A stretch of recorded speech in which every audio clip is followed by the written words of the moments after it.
Watch this! Okay, it's time for our last exercise for leg day, and that's lower abdominals. Remember, training the abdominals does not necessarily burn fat off that area. It's a fairly small muscle group. It's not going to do all that much to raise the metabolism. All of your leg training for this workout, like squats and leg extensions and leg curls, have done much more to raise the metabolism and to burn body fat. Remember, that extra muscle tissue is what's responsible for getting fat off the entire body. Actually, squats and leg extensions probably have more impact in burning fat off the lower abs than this exercise we're about to do. Conveniently, I have a subject. Robin has been nice enough to volunteer here. It's a lot easier than doing it myself. Go ahead and bring your knees up here, Robin. Feet down. There's a few different ways I want to show you to train the lower abdominals safely. Remember, leg lifts, anything where your feet are out far away from you and you're arching your lower back, works the hip flexors. It really doesn't put much emphasis on the abs. And what we're trying to do is basically rotate the pelvis bone to the sternum. So when you did upper abs, you pulled down, you went sternum to pelvis. That worked more the upper abs. When you do lower abs, you're bringing the pelvis to the sternum. It's the opposite direction. And you can't help but work upper when you work lower. I mean, they do kind of contract together, but this does help isolate it. And I find if I work abs, if I split them up, at least do a little bit of my abdominal region each and every workout, it really helps you focus a little bit more on diet and just kind of stay back into your entire routine. Helps you keep accountable on dietary principles and cardio, and just keeps your whole program in check. This is probably the most basic way to work lower abdominals. All you're going to do, keep your hands down like this, and just bring your knees back towards your chest. All you're doing is a rotation of the hips, just a little bit, and then back down, tapping your toes to the table or the mat if you're on the floor, just like that. Now, this motion, go ahead and bring your feet up for a second. This motion right here, anything past this is more hip flexor. It's not really getting the abdominal muscles all that much. So you really don't want your knees to go that much further than this, like a 45-degree angle at most. So what I tell people is to touch your toes, tap your toes down to the table, and then rock back. So by doing this, if you tapped anything other than your toes, like your entire foot or your heel, you'd be tempted to go further away. You'd keep your feet farther away from your body. You can feel your back start to arch. And slowly back down, just like that. So that's the first basic exercise for lower abdominal training. Now, Robin here is a mother of two twins, so she's in phenomenal shape considering, or even not, right? But we're gonna do a little bit more advanced principle here. You're gonna bring your knees back to your chest, and now rotate, pushing your fingers into the table, so your hips actually are gonna rise off the table a little bit, and then back down, tap your toes. So dig your fingernails, dig your ends of your finger, just like that. This is actually a much more direct exercise for the lower abdominal muscles because the hips are coming up. You want to breathe out while you exhale. Breathe out on the way up, slowly down, tap the toes. All the way back, hold it. Feel a little tougher, right? Or you could just go until the hips just touch and then go right back. This involves really no hip flexors whatsoever. Okay, take a little break. So that's one exercise for the lower abdominals. You probably already felt it a little bit. Feel free to push in there, dig in with your fingers and get some leverage because you're going to tend to tilt towards your lower body. You want to push against it. Now you could do this with your hands behind your head or on your chest and do an upper body crunch at the same time, but we're trying to basically segment the body parts, segment the abdominals into different regions. Upper abs one day, lower abs another, obliques another.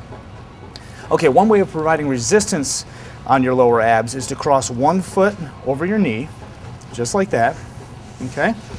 Now the tightness of your glute muscle, the gluteus maximus, medius, and minimus, back behind your right hip is actually gonna provide a little resistance. So now when you do the same exercise, go down and tap your toe, this ankle, this right ankle is actually pushing against the left knee, so it provides a lot of resistance. These are very, very tough. You keep going until I'm done talking, okay? Now, just like I mentioned before, when you're training obliques, if you're training one side, you don't want to do the same side every day first. So some days you're going to train your left side first. Some days you're going to train your right side first, and alternate. You could do like 5 one way, 5 another way, back and forth, and slowly down. That's good. That's good. Do you feel those a little bit? Yeah. Don't forget to do the other side, and you can rest a little bit in between. That's a full set. You're going to go to the point of probably close to failure. So you want to take a break in between and recover, and then go ahead and do the other side. Do a few just to check form. Now remember, if you keep your foot close to your body and only tap your toe, you're not going to use your hip flexor. If the foot comes away from your body, back down like this leg, the right leg in this case, goes more than 45-degree angle, and you start to feel a little bit of an arch in your lower back. So be very careful just to tap your toe on the way back down. You don't have to think about anything else other than tapping your toes. Bring it back, try to get a little bit of a pause, rock your hips if you can, if your back doesn't bother you at all when you do this, and down. That's good. So some days do one leg first, some days do the other leg first, but make sure you get them both. Okay, a little bit more advanced exercise now for lower abdominals, and there's a lot of different things you can do. You can do aboriginal straps, you can do hanging knee lifts, and there's a wide variety of exercises. I'm trying to show you some safe ones that will accommodate most people regardless of their current state of health. Okay, this is going to be a modified leg lift. We're not going to do a leg lift going all the way to the ground because that involves the hip flexors and arches the lower back. So what I want you to do, Robin, is place your feet up like this and bring them down to my hand right here. That's about as far as you ever want to go this direction. Anything beyond that, you can feel your back start to arch. So right to there, that's a safe position. So feet right to my hand here. Go ahead and bring your feet back to my hand there, just like that. So basically that's the range of motion. Now if you get a little pause here in the fully contracted position, it's better and it's harder. Hold it and then slowly back down. Breathing out while you contract concentrically. Breathe out, slowly back down. With abdominal training, we're still trying to fatigue the muscle within 15 repetitions or so. So in order to do that, you have to move very slowly when you're doing this. You can go a little bit lower down here. Okay.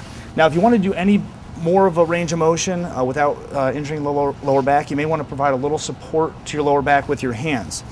Bring your feet down for a second. Put your hands in fists, and you're actually going to sit on the back of your wrists. Okay, hands apart just a little bit, and hands are going to be this direction. So you're actually going to make like a little bit of a divot or a pocket in the back of your wrist just to provide a little lower back support. Your glutes are going to kind of sit in there, your hip bones. Now bring your feet back up. Might feel a little bit better. Okay, do the same thing. You might be able to go a little further down without your lower back arching. And you can come back a little farther this way if you want, as long as your lower back doesn't bother you.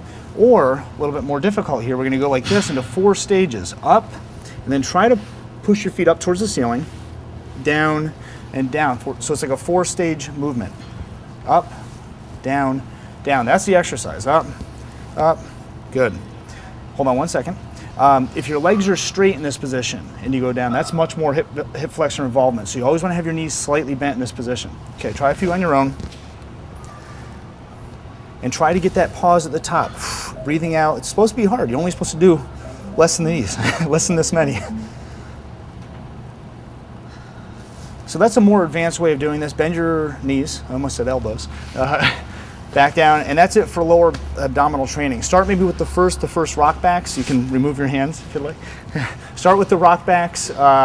Maybe progress to the one leg over the knee, one ankle over the knee, and then use this as a more advanced training principle. That's it for lower abs.